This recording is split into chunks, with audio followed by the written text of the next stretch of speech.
أولاً waxaa muhiim ah insha Allah ta'ala mashiintu markay sida noogu shidanta insha Allah ta'ala aad waxay noogu muhiim tahay horta aan dimin ugu noo shidanta iminka waxaan sameeynaa marka off aan ka dhigaynaa san u diminayna waa noo disay waxaan sameeynaa marka iisan ii shaqeyneen waxaan sameeynaa qolofkan waa xafidadu u yahay waa sidan afka u saaraya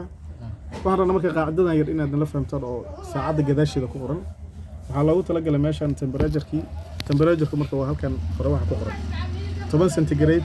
10 ilaa 30 iyo wixii ka sii sareeya hadii cimiladu ay tahay tusaale kale 10 u jirta meel 10 marka raashi iyo joogi wadamadaas cimiladu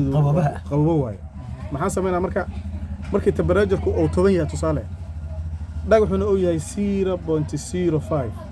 ever dhibic 5 markuu yahay waa karaadkiisa macnaheedu inta waa karaadkii intana waa cimiladii intana dhagaxa intuu la eg yahay waay intana maxay ku tusinaysaa waxa uu cimiladu intee la eg tahay tusaale kale wadankeena oo kale waxaan haystaa dhagax aad u yar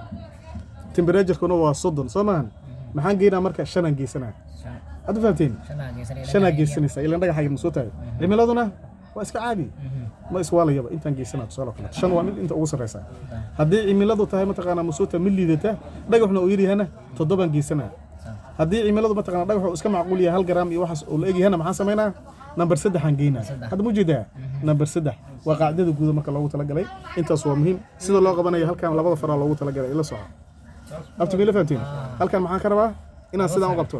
waa kan baalkii qabana dhagaxiina sidaas baan u saaray lagu mariyay saan ma ka dhigay sidoo geeskiisa uu ka jabaya saan ma ka dhigaysi sidaan waxa ka dhigaysa dirito saan u hayna maxaa waaye far iyo suul ku qabanaya suulkana sidaan aan u haynayo insha Allah ta'ala aad baad